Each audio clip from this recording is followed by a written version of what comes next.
All right. We should be all good to go. So, how you doing today? I'm good, and you? I'm not Well, too I mean, bad. are we really good? I was about to say, yeah, I'm stable. Stable and stressed seems to be the constant feeling that I'm in lately. I mean, after the last 48 hours, I mean, it's been pretty exciting out there. So, They find a way to keep it exciting, if that's the right word. Yeah, I talked a ton about the whole SignalGate thing when we were on the live stream with the Sons of Liberty and then with my dad. That wasn't something that I was going to make a video about until I started hearing people on the other side of the aisle's reaction to it, parroting the exact same thing that the administration was parroting, which is whether it was, just completely ignoring it, lying about it, or pretending that it wasn't a big deal at all, which is absolutely insane. So I guess I'll get your opinions on it. well, if you get a chance, go to my Substack, and you'll actually see a memorandum that I wrote. Given my background, I actually worked in the War Plans Division at the Pentagon. So, War Plans is my bailiwick. Mhm. And I wrote a memorandum as if I had been tasked to look at the situation and provide a update to the leadership. And it was kind of interesting. I got a couple of people like, "Hey, yeah, Chuck, if you sent that up the chain of command right now, you'd be out on your ass by tomorrow morning." My dad was saying, he was like, I've seen people, generals who have lost their jobs just for like posting a video of a plane taking off on Right. an aircraft carrier. And he's like, but because it's this administration, it's somebody at the very top, and we know how this administration operates, that nobody is going to face the proper consequences for this. No, Um, and the thing that bothers me the most is we can get into the whole discussion of whether or not the information is classified, who the classification authority is. mhm.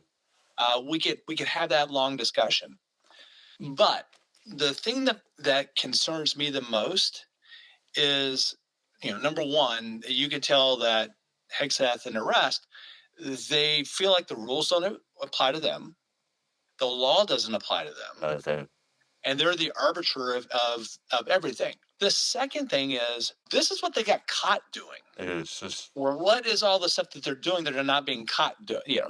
right.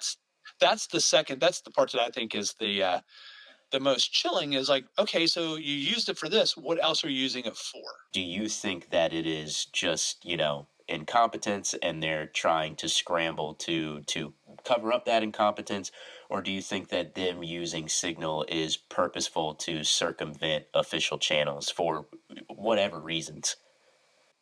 I'm going to go with the second part. Okay. That it's a circumvent.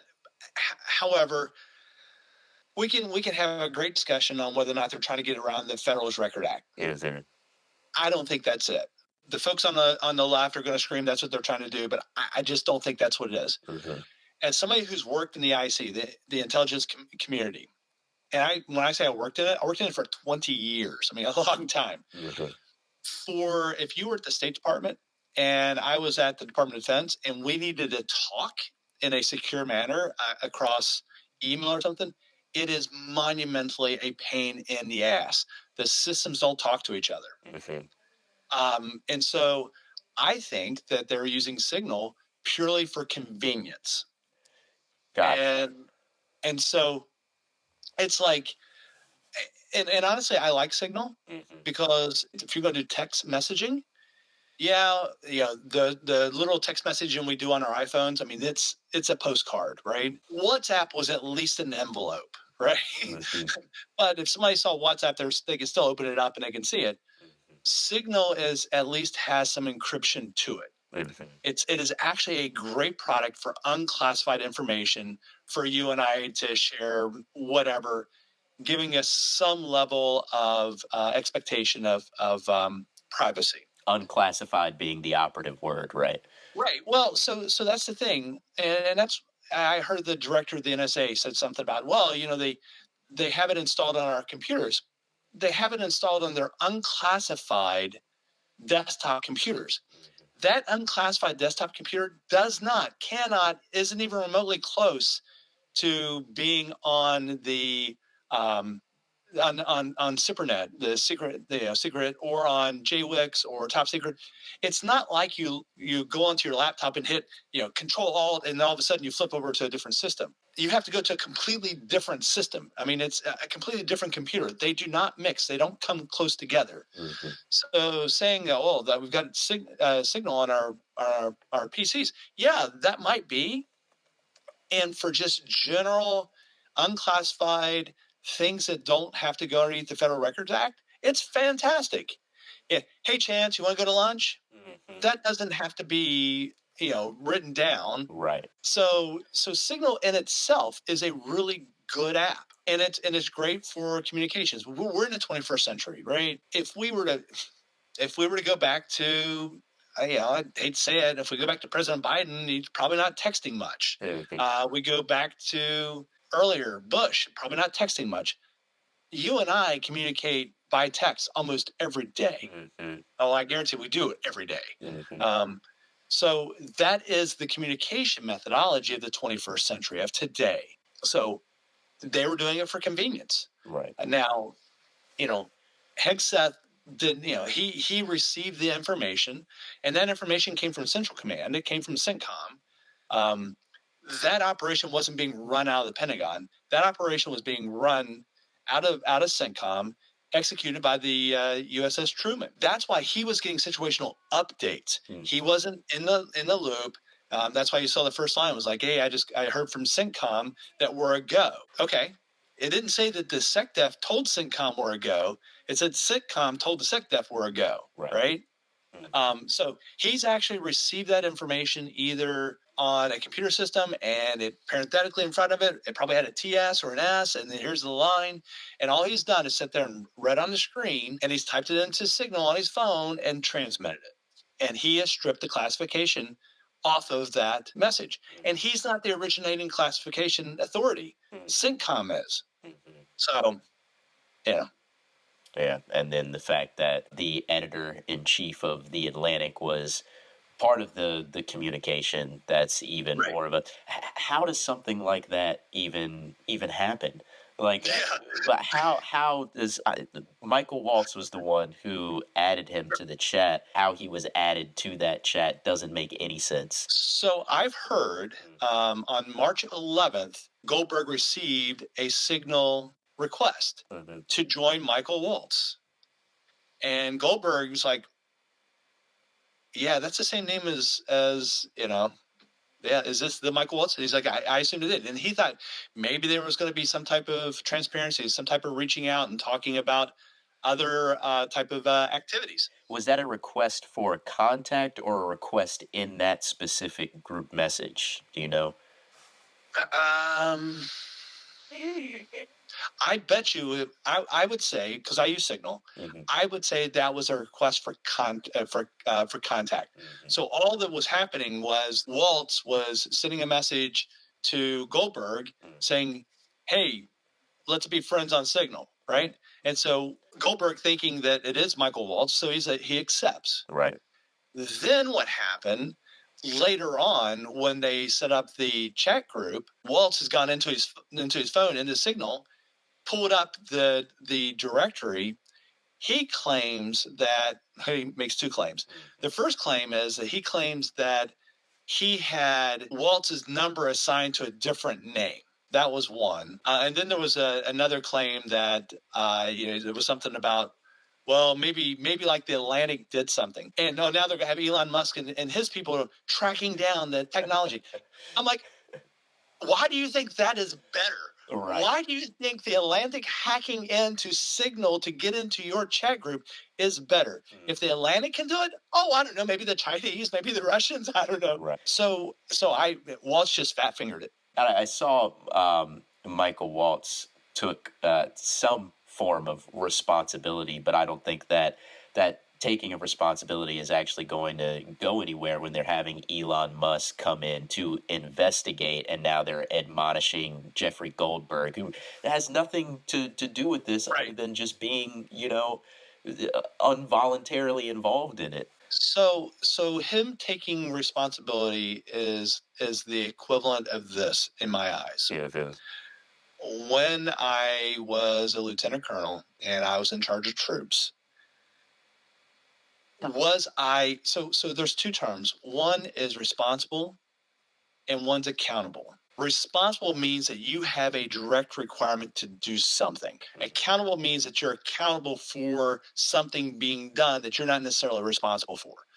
However, in our modern day screw up of the English language, we use those intertwined. Right. All he was saying was that because I'm not responsible, I'm just responsible. Right. Because it would be like a president saying that he's responsible for anything that happens all the way down to the lowest level because I'm the man, so therefore I'm responsible.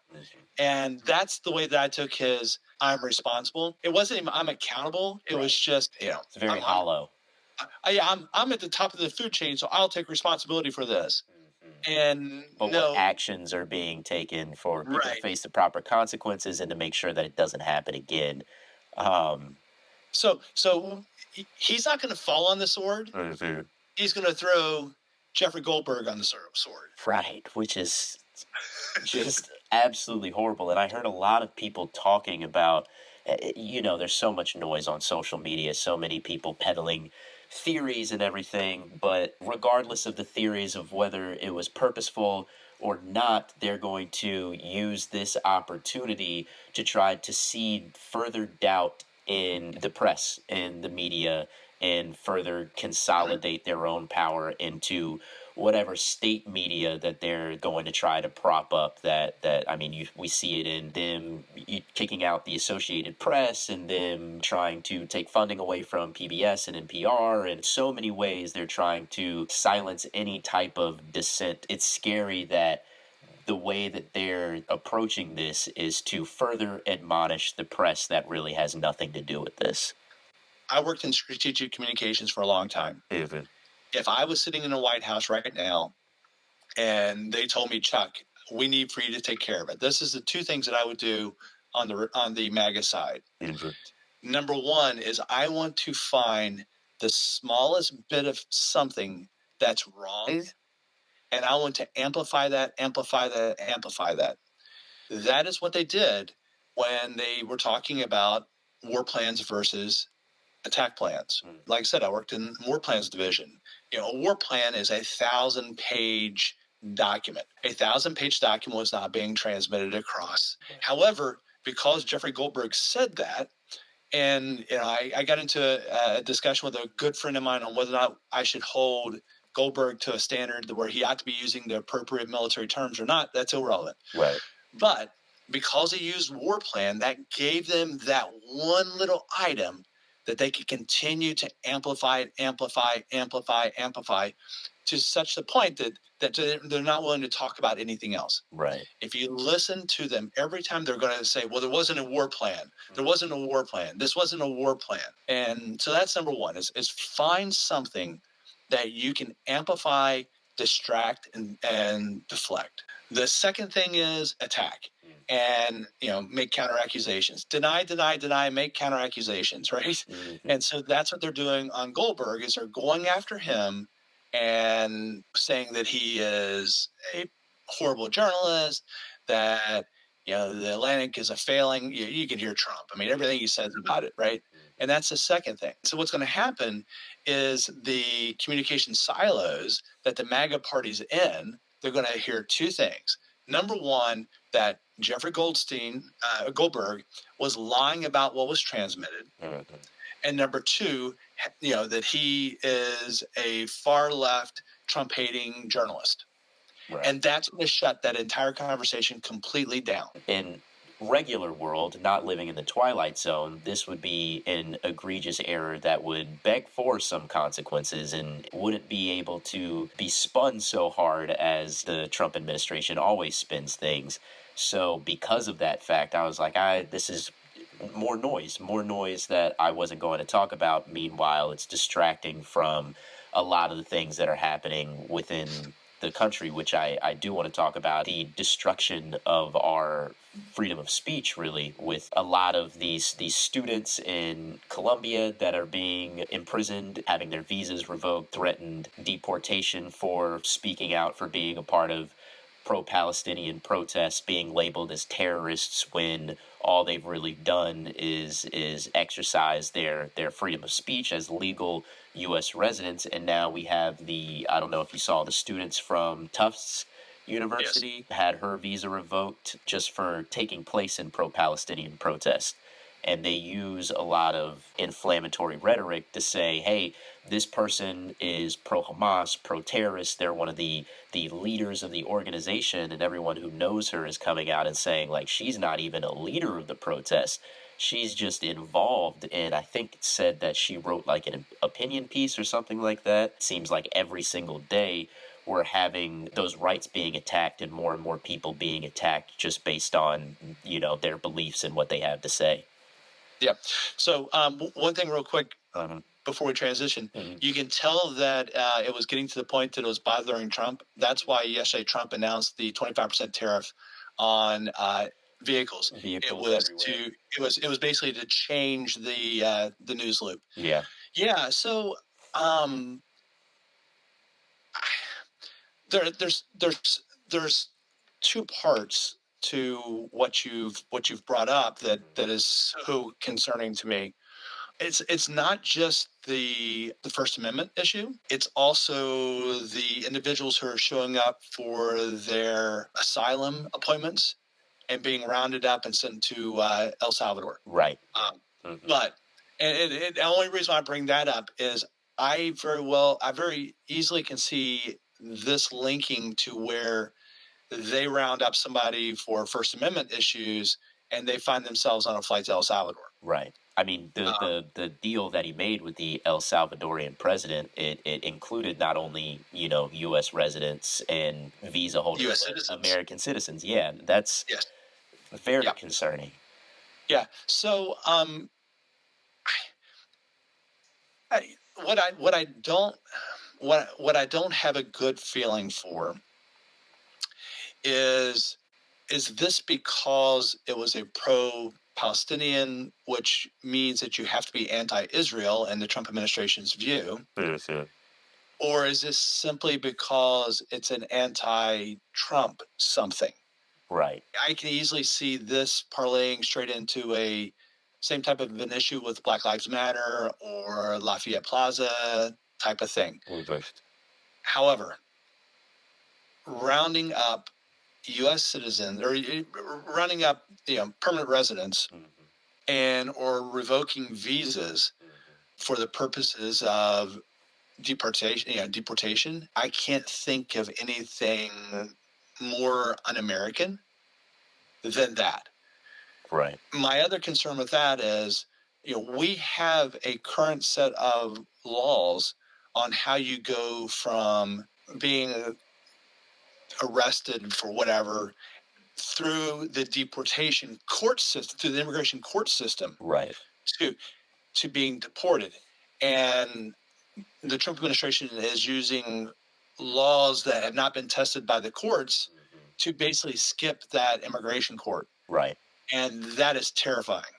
You're talking about laws, you're talking about the Alien Enemies Act, and which, when they were used during wartime. And how they were used in war. I mean, they were used to round up Japanese Americans, German Americans, to put Japanese Americans in internment camps. Right. Yeah, but now we're sending people to El Salvador to basically be in torturous, inhumane conditions, and they're people with no criminal records who have been sent there. We have innocent people who are legal U.S. residents at the time being taken to a prison camp with no due process at all, just in line with the students that are being arrested as well. They're ignoring federal courts. That's the thing that I try to focus a lot of my attention on, because that's what scares me the most. That's what seems like the slipperiest of slopes to what we have going on in this country. So I'm going to scare you. Oh, jeez. So here's my tin hat theory. Okay, Okay. sounds good. I love those. My tin hat theory is this. All right. So my family's from West Virginia, and they are MAGA supporters. And this is what they heard regarding El Salvador. Mhm. They heard that these were Venezuelan gang members in a prison Mhm. who were then uh, taken and deported to a prison in El Salvador, and that if we kept them in the United States, it'd be almost $30 million per person to keep them in prison for life, where we're getting a deal and it's only going to cost the United States $6 million to imprison them in El Salvador. Mhm. So that was the story they heard. Okay. Now, you and I, if we were having discussion and we said, hey, these are Venezuelan gang members who've already gone through the court system and are currently imprisoned in the United States. Venezuela won't take them, so we're just shipping them to El Salvador in prison. I mean, would we really even care about that? You wouldn't bat an No, eye. Yeah. wouldn't bat an eye. Mhm. So what I think this was a stress test.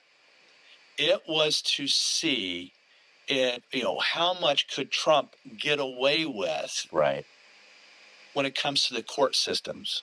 This is a Stephen Miller Project 2025 stress test on the MAGA supporters, the court system, and the Constitution. And it's sad to see because they don't see the full scope of everything and see that there was legal U.S. residents who were sent over there. I mean, we don't have any evidence of their gang involvement. They were all profiled. A lot of their families have reached out and said that they were profiled. Right. There was somebody who was seeking sanctuary, like we said, had a court date and everything, was profiled for their tattoos, which meant nothing in line with being in a Venezuelan gang, and somebody that said that they were a member of the LGBTQ community who was literally leaving Venezuela to flee from the threat of gang violence because they were a member of the LGBTQ community. Yeah, so the problem that we've got is we've got members of the Trump administration, I believe, DHS.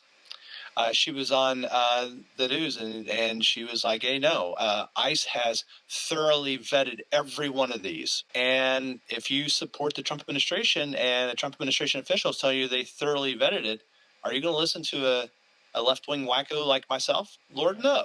That's all they have to say. They just have to, present it without any information, just tell them the right things and they'll, take it hook, line, and sinker because they want to as well. They want to take it. Well, and that's the best point is that if it plays into their narrative, then, why try to find fact if your narrative is supported? Right. When your concern is how much is it going to cost to be, if your concern is you and, your son have to follow each other in cars to go to Kroger's on Tuesday and pull one car in and fill it up, pull the next car in and fill it up all on the same ticket because you can get a discount. Okay.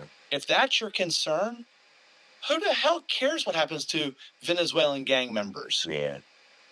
I mean, I don't mean to sound like callous. Right, but I mean that's the thinking that they come from, and I think that's also part of the slippery slope. We see it throughout history. The way that this works is by people being apathetic, looking the other way. It's 1939 Germany. It's the first they came for poem that tells us that this is what happens. They come for the people that have been admonished. They've been demonized by those in power as the undesirables, and then after that they start coming for the journalists, the people who speak out against the atrocities happening, and before you know it, they're at your doorstep and you have no more rights to work against them. And how do we, I keep asking everyone that I talk to this question: how do we combat that? How do we, because we can like-minded people like you and me can have conversations about this all the live long day. But how do we reach the masses, even the people? I'm not talking about the cult members. I'm talking about the Right. apathetic people who who can care but are so involved in their own lives that they don't have or think they don't have time to care, or just aren't exposed to it. How do we reach those people and tell them, hey, at the end of the day, even if you don't think this affects you, this does affect you in the very fabric of the democracy in this country that we live in. So one of the things I think where the Democratic Party screwed up, Mm-hmm. kind of failed, Right. is our form of democracy today works well for the donor class, for the upper class, for that level. Right.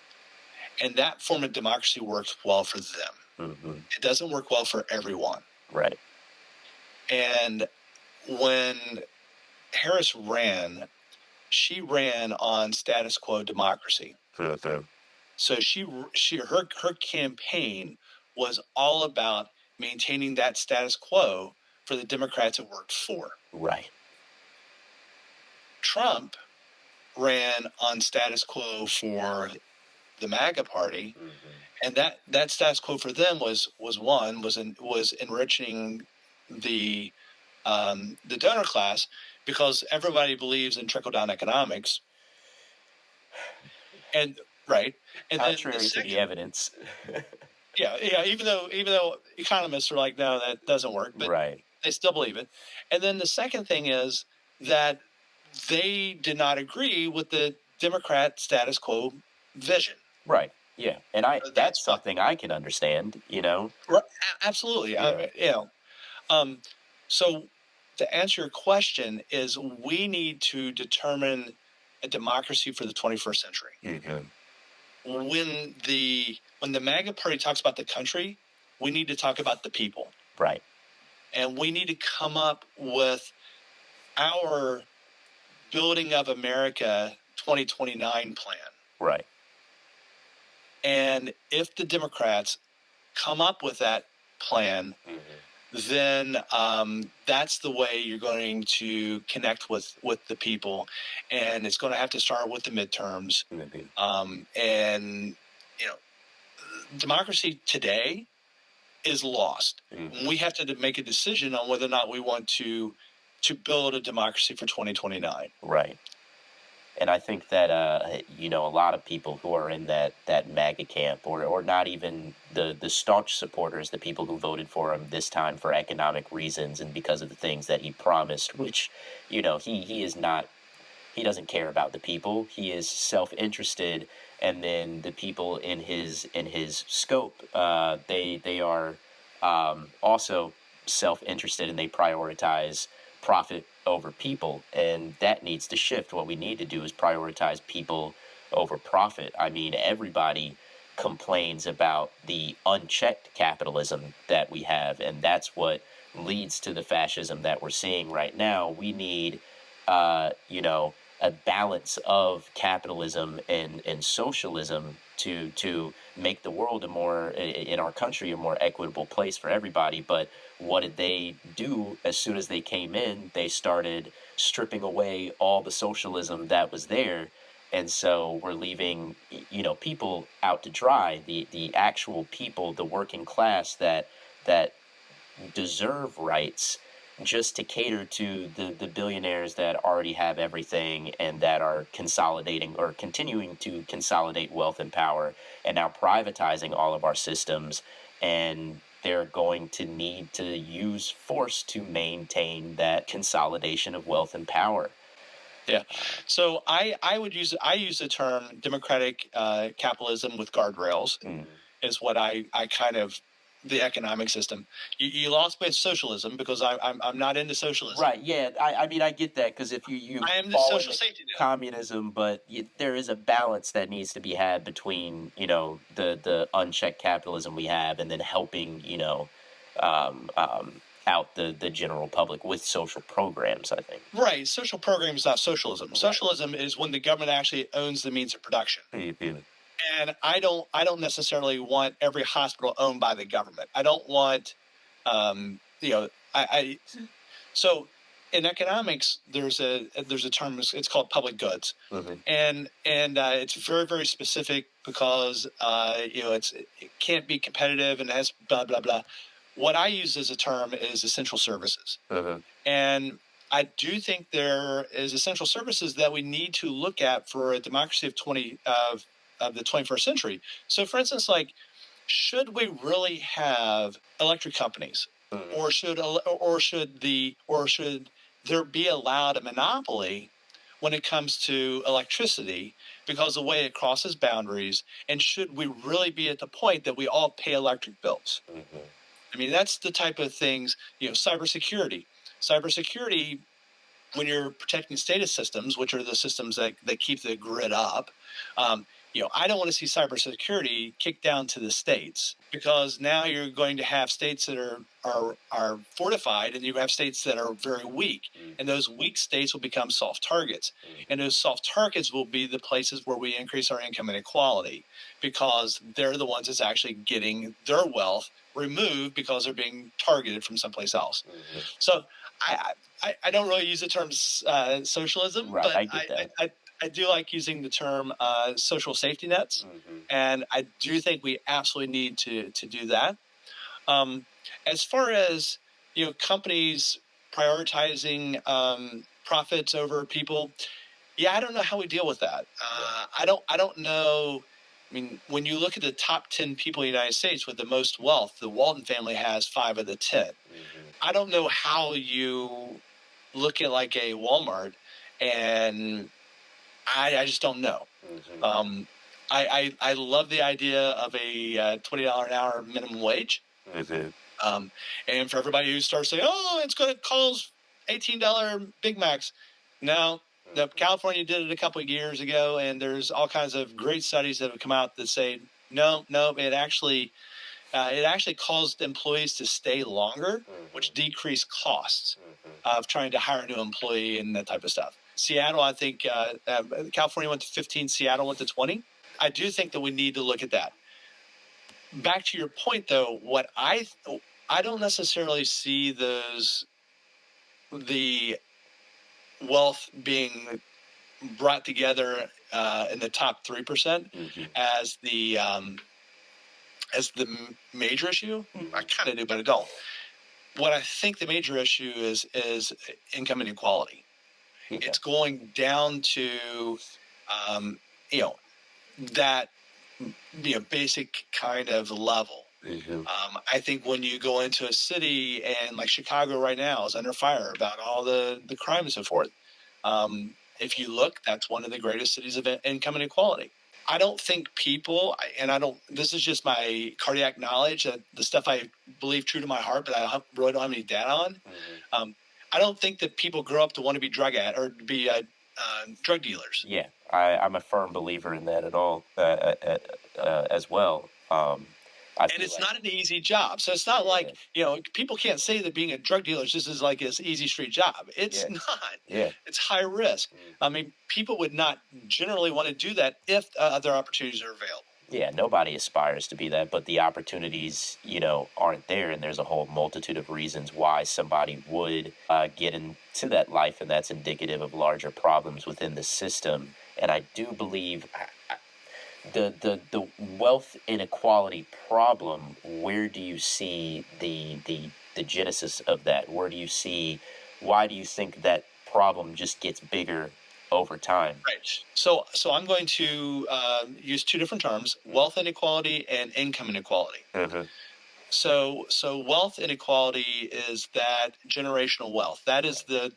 the money that your family has been able to accumulate through property, through all kinds of stuff.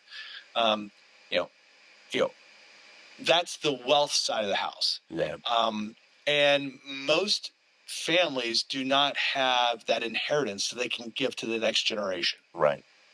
right? Income inequality is simply that, that job that you have, it's women getting 80 cents for every dollar a man makes. It's how much does a person, I mean, there was a study done a couple years ago, and I think they used Indeed or LinkedIn, one of the two, and they took 10,000 applications and they made half the applications using names that you would traditionally associate with African Americans. Mm. And they used the other half was names that you would normally associate with people who look like me. Mm-hmm. And resumes that went out with people who look like me got like an 80% callback. Mm-hmm. The people who had traditional type of names, or even might say non-traditional type of names, but the ones that are used in the African American community, they had a significantly less callback, even though the resumes were identical. Right. So, number one, we need to close the gap on that income inequality, and we need to set up a way of getting families wealth, generational wealth. Right. Do you think And that there is a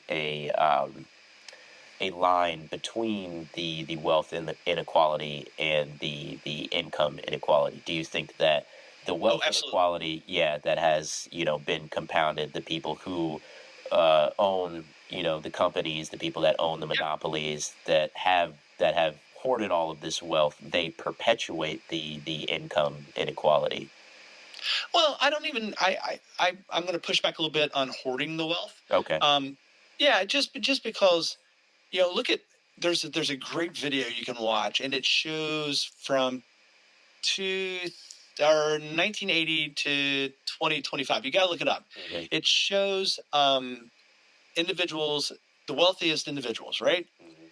And what's funny is you'll see Bill Gates. And Bill Right. Gates comes up, and Bill Gates hits like 80 billion, right? Mhm. Then all of a sudden, he stays at 80 billion every year. He's still at 80 billion, 80 billion. Then all of a sudden, there's this guy named Elon Musk who comes up and then goes all the way Right. across. And I don't necessarily want to sound like that I want to take somebody's money that they've earned or inherited and give it to others. I don't want Right. to be that. I have no problem being that. Yeah, well, see, I'm a big believer in, taxing wealth and wealth cap, and I believe that we should go back to, before Reagan era economics and tax wealth at 90% after a certain point. But I know that's not yeah, a popular opinion. no, because so this is what's funny. Mhm. In your mind, that's okay. In my mind, it's bad because Right. you're going to be taxing me. Yeah. Okay. Yeah. But um, but I feel like there is a certain point. There could be, a tiered system and everything, and that just comes from me. Like I, haven't. Fair taxation. I Yeah. I'm all on fair taxation, Mhm. and I would love to. And I don't know the answer to this one. I'm sure there's brilliant economists out there who can do that. Mhm. I would love to see a system that helps with families building that generational wealth. Mhm. I mean, almost like I don't know. Let's do something crazy stupid. Mhm. Um, when a child is born, the federal government takes $10,000 and puts it into a bank account in the child's name, and the child can't touch it until they're 30. Mhm. Can you imagine what that $10,000 would be worth in 30 years, compounded interest? Right. It's interesting when you look at military retirements. Mhm. Military retirements, when I'm in the military, when a person's in the military, when you get paid, so let's say for every dollar, they take, I think it's 20 cents, or it used to be. I don't know the numbers now, but they would take 20 cents and they'd put it into an account Mhm. for when you retire. And every time you get a paycheck, they put that more money in that account, and then once you retire, that's the money they have to pay for your retirement, right? Because they pre-invested to do that. Can you imagine what would happen if the United States just put, I don't know, like I said, $10,000 for a person, and if the person doesn't make it to 30, it just rolls back into another account. I mean, it just I goes love out, that.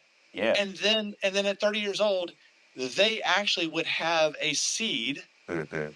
of money that they would be able to use. Right. And when you do something like that, now you're starting to provide individuals with wealth. Mhm.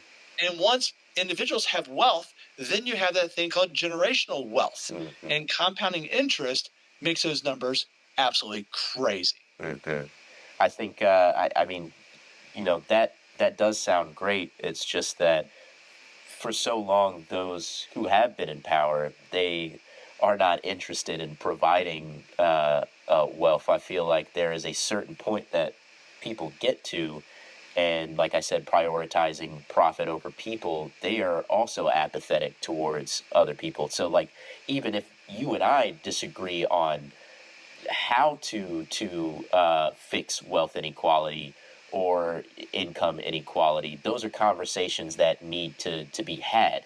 And I always preface, like, I do not have the answers. I am not an economist. I just have what I believe and would like to have those conversations with people who have a better know-how of how to put those things into practice. But those are not the conversations that are being had at the highest levels. And that's something that I feel like really needs to change. We need to change the narrative over what's really important and what will actually fix the inequality in this country. And that's not the conversation, obviously, that's being had in this administration right now. Um, Oh no! yeah, Well, and I'm not even going to allow this administration. It's the one that's not in any administration, yeah, because very true. I'm gonna I'm gonna go back to my my Democrat status quo. Hmm. Yeah, Yeah. yeah, definitely. They don't care either. They, No. that's the thing is they dangle social victories or little civil rights victories that things that have to constantly be fought for to uphold with all of these concessions and the Democratic Party moving closer to the center and playing the exact same game in Congress that the Republicans are playing. So yeah, there needs to be and a complete upheaval in the way of thinking when it comes to the government and the people that are in power. Um, Yeah. I wrote a paper a couple months ago about white privilege, mhm. and one of the things I point out there is that I'm from West Virginia. Okay, I grew up poor. Mhm.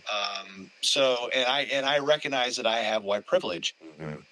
One of the things that I think is a stumbling block is that we have this concept in the United States that if you just worked hard, if you just pulled your bootstraps Right. and you could do that. Mhm. What we need to do, and I'm not going to take complete credit for this. Mhm. Um, there's an economist, Jeffrey Sachs, and Dr. Sachs has spent a lot of time working development in Africa, and I actually got a chance to talk to him. We talk about climbing the ladder of success. We're making the assumption that the lowest rung is reachable by everyone, Mhm. and that's the problem. Mhm. My rung uh, was probably a little higher than your rung was Mhm. because your father set you up for success. Mhm. And it's not that my father didn't set me up for success. I grew up in the 1970s in a state in which the steel mills were on strike all the time. Mhm. So the Navy helped me get to that first rung. Now, once I got there, phew, I went straight up the damn ladder. But getting to that first rung, Mhm. and that's what we have to look at is we have to look across the United States, our society, and find out where is that first rung. Sure. Let's make sure that that first rung is reachable Mhm.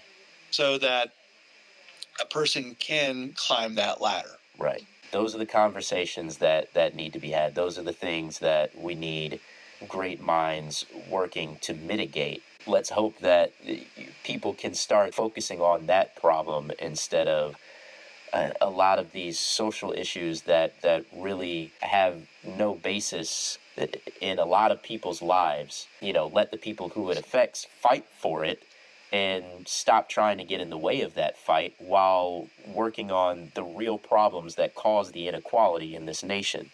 You know, I have friends in the trans community, so what I'm about to say, I'm not demeaning anything to them, Mm-hmm. because I do think that their struggles are just monumental. Right. However, look at the amount of time, energy, resources that both the left and the right Mm-hmm. put into approximately 100 high school students Mm-hmm. and whether or not they can participate in sport. Right. Yep. It's a dumb argument. That's like, why are we so focused on that? And Could you imagine the economic solutions we could have come up with that much vigor and interest and passion and resources? Yep. But instead, we just waited for a bigoted president to come in and say that this is the way he thinks. And a lot of those economic problems, they'll quell a lot of the divisiveness and discourse that we are facing right now. So hopefully we can get to that point, but there are a lot of there's a You lot. heard me say it. Yeah. I believe that the most monumental threat, the problem we have, is income inequality, and we've got to figure that one out. Mm-hmm. We figure out income inequality, a lot of these other problems just go away. Right. Yep. I agree. There's a long road ahead of us, though. So wrapping up here, I would like you to be able to, plug anything that you got going on. Yeah, thanks. Yeah, I mean, you can find me on Substack, thechuckkyleshow.substack.com. One of the interesting projects that I'm actually doing, and I kind of alluded to it earlier, is I'm writing a plan for 2029. Awesome. I love to hear that. So I'm not going to call it Project 2029 because Project 2025 it's got a little stink on it. Yeah. Yeah. And it's kind of funny because I've had people give me recommendations of what to call it, and I've heard him. I've been told, hey, it ought to be rebuilding and this type of stuff. And the thing of it is, our form of democracy has always worked for somebody who looks like me, but I don't think it's always worked for women. I don't think it's always worked for minorities. So I don't want to rebuild. I don't want to make America great again, because that's going to a time in which America will only work for somebody who looks like me. Right. So this is democracy of the 21st century. I'm posting a lot about it. I've got a tab for it on my Substack. If somebody wants to start following along, I just put down a concept plan, and so I'm gonna write a concept. I'm going to write a strategy, and then I'm going to write a plan. Awesome. I love to hear that. As I keep seeing it, I'm gonna share it with the people in my community. That's great to hear. We need individuals like you with your mind out there doing the work that a lot of people aren't willing to do. So thank you for that. Other than that, Substack's basically the best place to find me. However, you can find me on YouTube. I do have a TikTok that I throw out some little short things, but those are always just me ranting. Hey, we need some of that too. I very much appreciate you getting on this call with me, and hopefully we can do it again soon. Hey, honestly, man, anytime you want, it's a blast. Awesome. Well, thank you so much, Chuck. I'll let you go now. Have a great rest of your day, and looking forward to seeing what you're doing in the future. Thank you, Chance. All right. Thank you.